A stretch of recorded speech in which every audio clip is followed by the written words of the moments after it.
எந்த நேரத்திலும் இந்த வார்த்தை தான் நம்முடைய வாயிலிருந்து வெளிப்பட வேண்டும். குறையாவே இருந்தாலுமே கூட, கஷ்டமே ஏதோ கொஞ்சம் இருந்தாலும் கூட, சிரமங்களும் நெருக்கடிகளும் நம்மளை சுற்றி இருந்தாலும் கூட, அல்ஹம்துலில்லாஹ் அப்படின்னு சொன்னோன்னா நிச்சயமாக அந்த வார்த்தையின் பரக்கத்தினாலே அல்லாஹ் நம்முடைய சிரமங்களையும் கஷ்டங்களுக்கும் தீர்வை தருவான். இந்த அல்ஹம்துலில்லாஹ்னு சொல்லும்பொழுது எனக்கு ஒரு கதை ஞாபகம் வருது. முல்லா நஸ்ருதீன் இருக்கிறார, வேடிக்கையான ஒரு விகடகவி. அவருக்கு ஒரு ஆசை, சந்தையில் போய் ஒரு வித்தியாசமான குதிரை வாங்கணும்னு ஆசை அவருக்கு. யாருமே ஊரில் வச்சுக்கக்கூடாது, அந்த மாதிரியான ஒரு குதிரை வாங்கணும். சுற்றி சுற்றி பார்த்தாரு, கிடைக்கல. கடைசியில் ஒரு குதிரை மாட்டுச்சு. எப்படி மாட்டுச்சு அப்படின்னா, அந்த குதிரையினுடைய ஓனர் சொன்னால், இந்த குதிரை வித்தியாசமான குதிரை. என்ன வித்தியாசமான குதிரை முதல்ல சொல்லு நீ அப்படின்னாரு. இல்லை, அல்ஹம்துலில்லாஹ்னு சொன்னால் வேகமாக ஓடும், சுப்ஹானல்லாஹ்னு சொன்னால் நிற்கும். அடேங்கப்பா, முல்லாவுக்கு ரொம்ப சந்தோஷம். ஒரு கல்ல ரெண்டு மாங்காய், தஸ்பீ சொன்ன மாதிரி ஆச்சு, குதிரையில் ஏறி உட்காந்து பயணித்த மாதிரி ஆச்சு. ரொம்ப சந்தோஷம் அப்படின்னு சொல்லி அந்த குதிரையை காசு கொடுத்து வாங்கிட்டு போகிற வழியிலே சொல்லிக்கிட்டே போனார், என் குதிரைக்கு தஸ்பீகெலாம் தெரியுமாக்கும், நான் சொன்னதெல்லாம் கேட்குமாக்கும் அப்படின்னு சொல்லிக்கிட்டே போனார். ஒரு குறிப்பிட்ட எல்லை வரை போனார். அதுக்கு மேலே அவரால் நடக்க முடியாது, ஏறி தான் உட்காரணும். ஏறி உட்கார்ந்தார் பாருங்க, அந்த விரிப்பு நல்ல அழகான பஞ்சு மெத்த மாதிரி இருந்துச்சு. ஏறி உட்கார்ந்த உடனே யதார்த்தமாக அவருக்கு வாயில் அல்ஹம்துலில்லாஹ்னு சத்தம் போட்டார். எடுத்துச்சு ஓட்டம். ஓட்டம்னா ஓட்டம், அப்படி ஒரு ஓட்டம். அவருக்கு சந்தோஷமாக தான் இருந்துச்சு ஆரம்பத்தில். ஆனால் வேகம் கூட கூட கூட வயிறுலாம் கலங்குது. கலங்கின வயிற்றில் எதை சொன்னால் நிற்குன்றதை மறந்துட்டான் மனுஷன். இப்போ எதையாவது ஒன்று கிடக்க ஒன்று சொல்லி இன்னும் கொஞ்சம் வேகமாக ஸ்பீடு எடுத்துச்சுன்னா என்ன பண்ணுறது? இது போய்கிட்டே ஒரு குறிப்பிட்ட எல்லை போச்சு. ஒரு பெரிய பாலும் குழி, பெரிய ஒரு குழி. அந்த குழியை பார்க்குறாரு. இன்னைக்கு போச்சு கதை, எதையோ ஒன்று வாங்க வந்து நம்ம உயிரை விட போகிறோம் அப்படின்னு நினச்சிக்கிட்டே அங்கே பார்த்துக்கிட்டே போகிறாரு. ஒரு குழிப்பாக எம்புடு பெருசு இருக்கு குழின்னு சொல்லி எட்டி ஒரு பார்வை பார்த்தாரு பாருங்க. அது பெரிய குழி. சுப்ஹானல்லாஹ்னாரு அந்த குழியை பார்த்துட்டு. ஏதாவது ஆச்சரியமான விஷயத்தை பார்த்தா சொல்லுவோம்ல, சுப்ஹானல்லாஹ்னு சத்தம் போட்டார். டக்குன்னு சட்டன் பிரேக் போட்டுச்சு குதிரை. அப்போ புரிஞ்சுக்கிட்டாரு, ஓ சுப்ஹானல்லாஹ் சொன்னால் தான் நிற்கும் போல தெரியுது, நம்ம வேகத்தில் இதை மறந்துட்டோம். எல்லா விதத்தும் அல்லாஹ் தான் பாதுகாப்பானவன். இந்த குழியிலிருந்து நம்மளை அல்லாஹ் தான் பாதுகாத்தான். யா அல்லாஹ் உனக்கே எல்லா புகழும், அல்ஹம்துலில்லாஹ். மறுபடியும் என்ன ஆயிருக்கும் கதை? கந்தலாயிருக்கும் இல்லையா? அன்பான சகோதரர்களே, வாழ்நாள் முழுக்க நமக்கு சிரமமோ நெருக்கடியோ கஷ்டமோ அல்ஹம்துலில்லாஹ் சொல்லி பழக வேண்டும். அதுக்கு கேட்காதீங்க முல்லா மாதிரியே அல்ஹம்துலில்லாஹ் சொல்லணும் அப்படின்னு கேட்காதீங்க. அன்பு சகோதரர்களே, இன்றைக்கு ஓதிய வசனத்திலே ஒரு செய்தி. சூரா யூனுஸ் என்கின்ற அத்தியாயம் ஓதப்பட்டது. அந்த யூனுஸ் அத்தியாயத்திலே அல்லாஹ் தஆலா சொர்க்கத்திலே சொர்க்கவாதிகள் என்ன வார்த்தைகளை பயன்படுத்துவாங்க, என்ன வேர்ட்ஸ் அதிகமாக யூஸ் பண்ணுவாங்க அல்லாஹ் சொல்கிறான். இன்னைக்கு உலகத்தில் நமக்கு வாழணும்னா மூச்சு தேவை. உள்ளே இழுக்கிறோம், வெளியே விடுறோம். இதில் ஏதாவது ஒன்று தடைப்பட்டு போனாலும் வாழ்க்கை முடிஞ்சு போச்சு. அப்படிதான் சொர்க்கவாதிகளின் மூச்சு என்ன அப்படின்னா, அல்லாஹ் சொல்கிறான் தஸ்பீஹும் தஹ்மீதும். உள்ளே இழுக்கும்போது சுப்ஹானல்லாஹ் சொல்லுவாங்க, வெளியே இழுக்கும்போது அல்ஹம்துலில்லாஹ் சொல்லுவாங்க. தாவாஹும் ஃபீஹா சுப்ஹானக்கல்லாஹும்ம வ தஹிய்யத்துஹும் ஃபீஹா சலாம். சொர்க்கத்திலே சொர்க்கவாதிகள் அவர்களுடைய தஸ்பீஹ் என்னவாக இருக்கும்? சுப்ஹானல்லாஹ்வாக இருக்கும். அவங்க சந்திச்சு கொண்டா என்ன சொல்லுவாங்க? அஸ்ஸலாமு அலைக்கும் என்று பரிமாறிக்கொள்வார்கள். அவங்களுடைய வார்த்தையில் பெரும்பாலும் அவங்க பயன்படுத்துறது அல்ஹம்துலில்லாஹ். துவக்கம் சுப்ஹானல்லாஹ், இடையில் சலாம், முடிவிலே அல்ஹம்துலில்லாஹ். இதை தான் அவர்கள் அதிகப்படியாக பயன்படுத்துவார்கள் என்று அல் குர்ஆன் ஷரீஃப் நமக்கு தெளிவுபடுத்துகிறது. அன்புக்குரிய சகோதரர்களே, நல்ல உணவை நான் சாப்பிட்றோமா இல்லையா?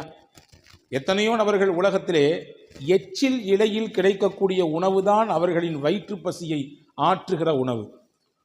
உலகத்திலே பசியோடி ஒரு புறம் பார்த்தால் அதிகப்படியான டன் கணக்கிலே உணவு விரயமாகிறது. அதே மறுபுறம் பார்த்தால் ஒரு வேளை சாப்பாட்டுக்கு கூட உணவில்லாமல் பசியோடு இரவை கழிக்கக்கூடியவர்களுடைய பட்டியல் லட்சக்கணக்கில் கூடி இருக்கிறது. இப்போ நல்ல சாப்பாடெல்லாம் தர்றான், அதே மாதிரி நல்ல தண்ணியை குடிக்கிறோம், நமக்கு நினைக்கிற மாதிரி தண்ணி நமக்கு கிடைக்குது. அதே மாதிரி நம்முடைய உடல் உறுப்புகள்லாம் சலாமத்தாக இருக்குது. ஏதாவது அவயங்கள் துண்டாக இருக்கிறதா அல்லது இழப்பு ஏற்பட்டிருக்குதா? இல்லை, அல்ஹம்துலில்லாஹ். ஓரளவுக்கு உடல் உறுப்புகள் சலாமத்தாக இருக்குது. அதே மாதிரி நமக்கு அல்லாஹ் பெற்றோரை தந்திருக்கான். இவங்க தான் பெற்றோர், இவர் தான் அப்பா, இவர் தான் அம்மான்னு நமக்கு தெரியுது. உலகத்தில் எத்தனையோ பேர் தன்னை பெற்றவங்க யாருன்னே தெரியாது, அவங்களுக்கு தான் பிறந்த ஊர் என்னன்னு தெரியாது. நாடு என்னன்னு தெரியாது. அப்படியே நாடோடிகளாக வாழ்பவர்கள் உலகத்திலே உண்டு. அதே மாதிரி அல்லாஹ் தஆலா நமக்கு சந்ததிகளை தந்திருக்கிறான், பிள்ளைகளை தந்திருக்கிறான். எத்தனையோ பேர் பிள்ளை வேண்டும் என்ற ஏக்கத்தில் இருப்பவர்கள் உண்டு. அதே மாதிரி ரப்புல் ஆலமீன் அல்லாஹ் ஏதோ கொஞ்சம் நஞ்ச ஆரோக்கியத்தை நமக்கு வைத்திருக்கிறான். நிறைய பேருக்கு ஆரோக்கியம் ஃபுல்லாக இருக்குது, ஒரு சில பேருக்கு நெருக்கடிகள் இருக்கத்தான் செய்யுது. ஆனால் நீண்ட வருஷங்களாக பல்லாண்டு காலமாக படுக்கையில் கிடக்கக்கூடிய நிலையிலிருந்து அல்லாஹ் நம்மளை பாதுகாத்துட்டான். இது எல்லாத்துக்காகவும் நீ அல்லாஹுக்கு ஒரு நாளைக்கு எத்தனை அல்ஹம்துலில்லாஹ் சொல்லணும், எத்தனை தடவை அல்லாஹ்விற்கு நாம் நன்றி செலுத்த வேண்டும். அன்பு சகோதரர்களே, நன்றி செலுத்தியவர் நிச்சயமாக ஒரு காலம் அவருக்கு குறை வராது என்று குர்ஆன் சொல்கிறது. நீங்கள் உங்களுக்கு கொடுக்கப்பட்ட அருளுக்கு நீங்கள் நன்றி செலுத்தினால் நிச்சயமாக இன்னும் மேலே அதிகமாக தருவேன் உங்களுக்கு. ஒன்றும் இல்லைங்க, சாதாரணமாக பார்ப்போம். ஒரு நண்பர் தன்னுடைய மாமனார் நல்ல விலை உயர்ந்த வாட்ச், ரேடோ வாட்ச் வாங்கி கொடுத்தார். அதை போட்டு தன்னுடைய நண்பர்கிட்ட காட்டினார். இல்லையா, மாமனாருடைய அன்பளிப்பு எவ்வளோ தெரியுமா, 2.5 லட்சம் ஆகும் அப்படின்னாரு. அதை நினச்சி சந்தோஷப்பட்டு அதை வாங்கி கொடுத்த மாமனாருக்கு ரொம்ப மனப்பூர்வமான இதயத்திலிருந்து மகிழ்ச்சியையும் நன்றியையும் தெரிவித்து கொண்டார். இது ஒரு புறம். நான் கேட்கிறேன், ரேடோ வாட்ச் வாங்கி கொடுத்த மாமனாருக்கு நன்றி என்றால் அதை கட்டுவதற்கு கையை தந்திருக்கக்கூடிய அல்லாவிற்கு, அந்த மணியை பார்ப்பதற்கு கண்ணை தந்திருக்கக்கூடிய அல்லாவிற்கு, சின்ன முள்ளு இத்தனையில் இருந்தால் பெரிய முள்ளு இத்தனையில் இருந்தால் இத்தனை தான் மணி என்பதை சிந்தித்து உணரக்கூடிய ஆற்றலை, சிந்தனை திறனை தந்த அல்லாவிற்கு எத்தனை நாட்கள் நாம் நன்றி செலுத்த வேண்டும், அல்ஹம்துலில்லாஹ் சொல்ல வேண்டும். அன்பு சகோதரர்களே, 24 மணி நேரமும் உடலிலே ஒவ்வொரு நாளும் இயங்கிக் கொண்டே இருக்கிறது ஒன்று. இரத்தங்கள் சுத்திகரிப்பு செய்யப்பட்டு கொண்டே இருக்கிறது. சிறுநீரகம் அந்த வேலையை மிகச்சிறப்பாக செய்து கொண்டே இருக்கிறது. என்றாவது ஒரு நாள் அதில் ஏதாவது ஒரு சின்ன முடக்கம் ஏற்பட்டு, ஏதாவது ஒரு சின்ன கோளாறு ஏற்பட்டு, இரத்த சுத்திகரிப்பு இல்லை ஆனால் செய்தாக வேண்டும், நீங்கள் என்ன செய்யுங்க, செயற்கையாக போய் டயாலிசிஸ் பண்ணிக்கங்க என்று சொல்லும் பொழுதுதான் இத்தனை ஆண்டுகள், இத்தனை வருடங்கள் அல்லாஹ் நமக்கு எந்த காசையும் வாங்காமல் சுத்திகரித்து கொண்டே இருந்திருக்கிறானே. ஒரு நாளைக்கு டயாலிசிஸ் பண்ணிட்டு வரணும்னா குறைஞ்சது 2500 ரூபாய், கூட்டினது இன்னும் நிறைய போய்கிட்டே இருக்குது. யோசிக்கிறோம், அல்லாஹ் கணக்கிட்டு பாருங்கள், ஒரு நாளைக்கு குறைந்தபட்சம் 1000 என்று போடுங்கள், ஒரு மாதத்திற்கு எவ்வளவு ஆனது, ஒரு வருடத்திற்கு எவ்வளவு ஆகிறது. இதையெல்லாம் வாங்காமல் சீராக அல்லாஹ் நம்முடைய உடலிலே அந்த இரத்தத்தை சுத்திகரிப்பு செய்து இயக்கிக் கொண்டே இருக்கிறான். எத்தனை முறை அல்ஹம்துலில்லாஹ் சொல்ல வேண்டும். யோசித்திருக்கிறோமா? என்றாவது ஒரு நாள் நாம் சாப்பிடுகிறோம், சாப்பிடுகிற உணவெல்லாம் கரைகிறது உள்ளே. எப்படி கரைகிறது?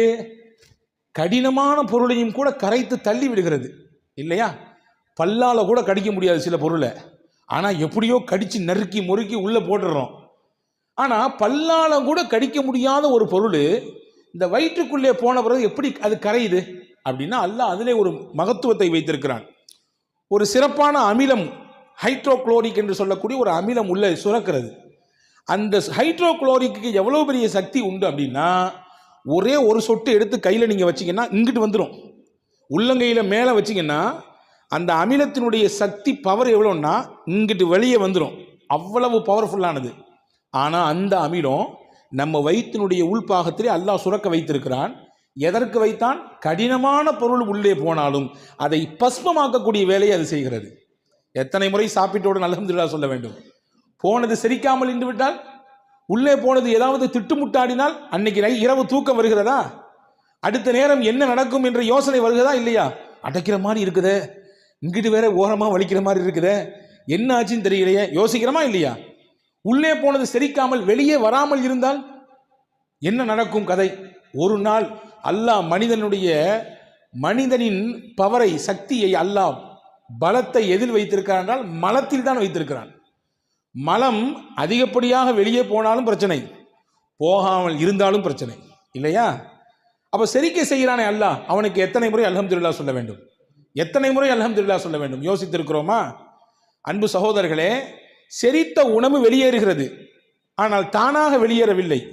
நாம் அதற்கு யோசிக்கிறோம், வெளியே போகணும்னு நினைக்கிறோம், குறிப்பிட்ட இடத்துக்கு போகிறோம், போய் நம்ம அந்த பொசிஷனில் அமர்றோம். அதுக்கு பின்னாடி தான் நம்ம உடலில் கழிவுகள் எல்லாம் வெளியே போகிறது. என்றாவது ஒரு நாள் இப்படி யோசித்ததுண்டா? உள்ளே போக போக ஆட்டோமேட்டிக்காக செரிமானமாகி அது வெளியே வந்தால் என்ன கதியாகும், என்ன மாதிரியான நிலை ஏற்படும்? அல்ல அதுக்கு தனியாக ஒரு சிஸ்டத்தை வைத்திருக்கிறான். மனிதனுடைய ஆசன வாயிலே கிராக் சிஸ்டம் என்ற ஒரு அற்புதமான ஒரு சிஸ்டம் இருக்கிறது. அந்த சிஸ்டம் என்ன செய்யும்னா, உங்க உணவு வயிற்றுல செரிச்சாலும் தடுத்து அப்படி வச்சிருக்கும். எதுவரை வச்சிருக்கும்? நீங்க நினைக்கணும், உங்க மூளைக்கு அந்த செய்தி போகணும், போய் நீங்க பாத்ரூம் போகணுன்ற எண்ணம் வரணும், அந்த இடத்துக்கு போகணும். அதற்கு பின்னால் தான் அந்த சிஸ்டம் தன்னுடைய வேலையை செய்யும். சாதாரணமாக யோசிக்க முடிகிறதா? எனவே தான் ரசூல் இப்படி ஒரு துவா சொல்லி கொடுத்தார்கள். அல்ஹம்துலில்லாஹில்லதீ அஸ்ஹப அன்னியல் அதா வஆஃபானி. எனக்கு நோவையும் கஷ்டத்தையும் தரக்கூடிய இந்த கழிவை என்னிடத்திலிருந்து வெளியாக்கி எனக்கு ஆரோக்கியத்தை தந்த அல்லாவே உனக்கே எல்லா புகழும். அல்ஹம்துலில்லாஹ். எவ்வளோ அழகான வார்த்தை பாருங்க. எனக்கு நோவையும் கஷ்டத்தையும் தரக்கூடிய இந்த கழிவை என்னிடத்திலிருந்து வெளியாக்கி எனக்கு ஆரோக்கியத்தை தந்தாய் அல்லாஹ், அந்த அல்லாவே உனக்கே எல்லா புகழும். ஒவ்வொரு நிமிடமும் ஒவ்வொரு சனப்பொழுதும் அந்த அல்லாவிற்கு எத்தனை முறை அல்ஹம்துலில்லாஹ் சொல்ல வேண்டும்? யோசித்து பார்க்க அன்பு பெருமக்களே. நாம் குடிக்கும் தண்ணீர், உலகத்தை அல்லாஹ் எப்படி அமைத்திருக்கிறான்? 71% நீர், 29% நிலப்பரப்பு. 71%, நாம் குடிக்குவதற்கு தகுதிமிக்க நீர் என்று பார்த்தால் 0.5% தான். மிச்சம் இருக்கிறது ஃபுல்லாமே எல்லாமே உப்பு தண்ணி, அதை பயன்படுத்த முடியாது. அல்லாஹ் சூரா வாக்கையால கேட்குறான். நம்மெல்லாம் ஒவ்வொரு நாளும் சூரா வாக்கையா ஓதணும் வீடுகளில், கண்டிப்பாக ஓது. நான் போகிற இடமெல்லாம் சொல்கிறது வாக்கையா ஓதுங்க. நிச்சயமாக எந்த வீடுகளிலே வாக்கையா சூரா ஓதப்படுதோ அந்த வீட்டுக்கு வறுமை வாசலுக்கே வராது. நாங்கள் சொல்லலாம், வீட்டுக்கு வாசலுக்கே வராது வறுமை. அல்லாஹ் அதில் கேட்கிறான், அஃபராயித்துமுல் மா அல்லதீ தஷ்ரபூன். நீங்க குடிக்கிறீங்களா அந்த தண்ணியை பார்க்கலையா? அன்தும் அன்ஸல்துமூஹு மினல் முஸ்னி அம் நஹ்னுல் முன்ஸினூன். மேகங்களுக்கு இடையிலிருந்து நீங்கள் அதை இறக்கி கொண்டு வருகிறீர்களா அல்லது நான் இறக்குகிறேனா? லவ் நஷாஉ ஜஅல்நாஹு உஜாஜன் ஃபலௌலா தஷ்குரூன். நாம் நினைத்தால் உங்கள் குடிக்கும் நீரையும் உப்பு நீராக மாற்ற முடியும். நீங்கள் குடிக்கும் நீரையும் உப்பு நீராக மாற்ற முடியும். எனவே நல்ல ஸ்வீட் வாட்டர் தர்றது அல்லாஹ் தானே. அந்த அல்லாவிற்கு அந்த தண்ணீரை குடித்து முடித்தவுடன் நாம் அல்ஹம்துலில்லாஹ் சொல்லுகிறோமா? யா அல்லாஹ், தாகத்தோடு இருந்தேன். ஹாரூன் ரஷீத் பாஷாவை பற்றி ஒரு செய்தி வருது. அவருடைய சபைக்கு ஒருத்தர் வந்தாராம், ஒரு பெரியவர், பார்ப்பதற்கு நல்ல தோற்றமுடையவர், நல்ல மனிதர். வந்த உடனே ஹாரூன் ரஷீத் பாஷா கேட்ட, பெரிய மகா சக்கரவர்த்தி அவர், அப்பாசிய ஹலீஃபாக்கள் ரொம்ப பெரிய முக்கியத்துவம் வாய்ந்த ஒரு ஹலீஃபா ஹாரூன் ரஷீத் பாஷா. இப்போ அவர் சொன்னாரம்மா, நீங்கள் ஏதாவது எனக்கு உபதேசம் செய்யணும், நீங்கள் ஏதாவது நல்ல விஷயம் சொல்லுங்கள், நான் கேட்கணும், எனக்கு ஆசையாக இருக்குது அப்படின்னு சொன்ன உடனே அவர் கேட்டாராம், நாளைக்கு மறுமையில் உனக்கு ரொம்ப கடுமையான தாகம் இருக்குது, ஆனால் தண்ணி எங்கேயுமே கிடைக்கல, ரொம்ப டிமாண்டாக இருக்குது தண்ணி, ஆனால் உனக்கு தாகம் தீரலை, உனக்கு தண்ணி வேணும், என்ன செய்வ நீ அப்படின்னு கேட்டாராம். உடனே அவர் சொன்னாராம், என் ஆட்சியில் பாதியை கொடுத்தாவது ஒரு டம்ளர் தண்ணி வாங்கி குடிச்சிருவேன், என் ஆட்சியை பாதியை கொடுத்தாவது நான் தண்ணியை வாங்கி குடிச்சிருவேன் ஒரு டம்ளர். சரி, ரொம்ப சந்தோஷம். அடுத்து கேட்டாராம், குடித்த தண்ணி வெளியாகலை, உள்ள குடிச்சல அந்த தண்ணி சிறுநீர் வழியாக வெளியே போகணுமா கூடாதா? உள்ள தேவையான மினரல்ஸ் எல்லாம் உடம்புக்கு போயிட்டு எதுவெல்லாம் உடம்பிலே கெட்டதாக இருக்கிறதோ கழிவாக இருக்கிறதோ அதுவெல்லாம் சிறுநீர் வழியாக வெளியேறணும், வெளியேற மாட்டேங்குது, பெரிய கஷ்டமா இருக்கு, அதுல என்ன செய்வேன்னு கேட்டாராம். எப்படியாவது மருத்துவர்கள் வச்சு முயற்சிப்பேன், கிடைக்கல, என்ன செய்வேன்? என் ஆட்சியில பாதியை கொடுத்தாவது நான் என்னுடைய உள்ள போன தண்ணியை வெளியேற்றுறதுக்கு என்ன வழி உண்டோ அதற்கான ஏற்பாடு உண்டோ செய்வேன். உடனே அந்த பெரியவர் சொன்னாராம், பார்த்துக்கப்பா, உன் மொத்த ஆட்சியும் ஒரு டம்ளர் தண்ணி இருக்கு, முடிஞ்சு போச்சு. உன் மொத்த ஆட்சி எதுக்கு தான் சமம்? ஒரு டம்ளர் தண்ணீருக்கு தான் சமம். அல்லாவை பயந்து அல்லாவுக்கு நன்றியோடு வாழ்ந்து கொள். எல்லாம் இருக்கு, என்கிட்ட கார் இருக்குது, நல்லா படிச்சிருக்கேன், நிறைய பேங்க் பேலன்ஸ் இருக்குது, அல்ஹம்துலில்லாஹ் போதுமான அளவுக்கு சொத்து இருக்குது, என்ன வந்தாலும் பார்த்து அப்படின்ற மனப்பால் குடிச்சிட வேண்டாம். எல்லாமே ஒரு டம்ளர் தண்ணியில் தான் இருக்குது.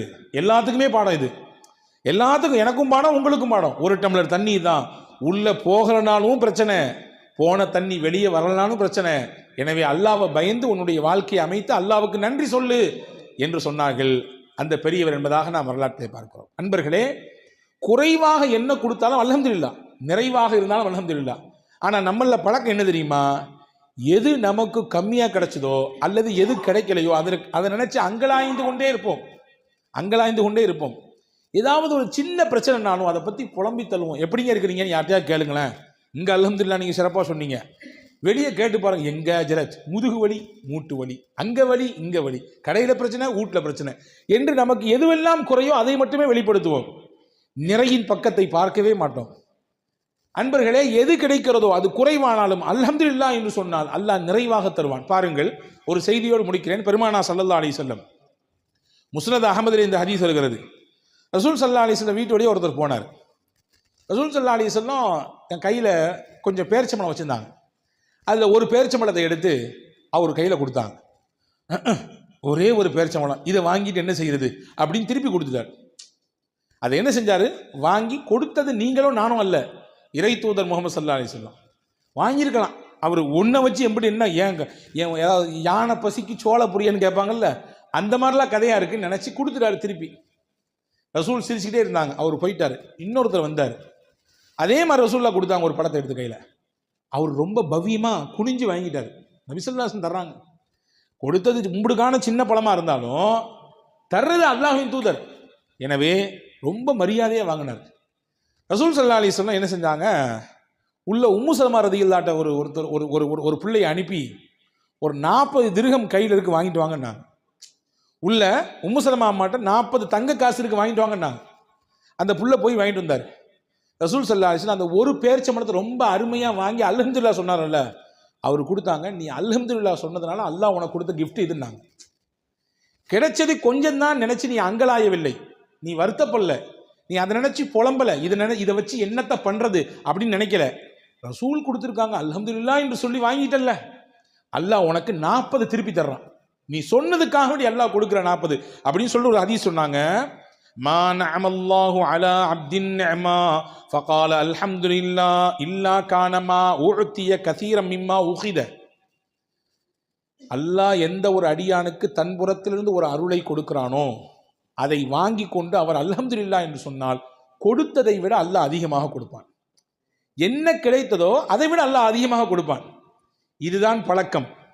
இந்த உயர்ந்த பண்பு முஸ்லிம்களிடத்தில் இருக்க வேண்டும் என்று குர்ஆன் விரும்புகிறது. எனவே சொர்க்கவாதிகளின் பேச்சாகும் மூச்சாகும் அல்ஹம்துலில்லாஹ் இருக்குது.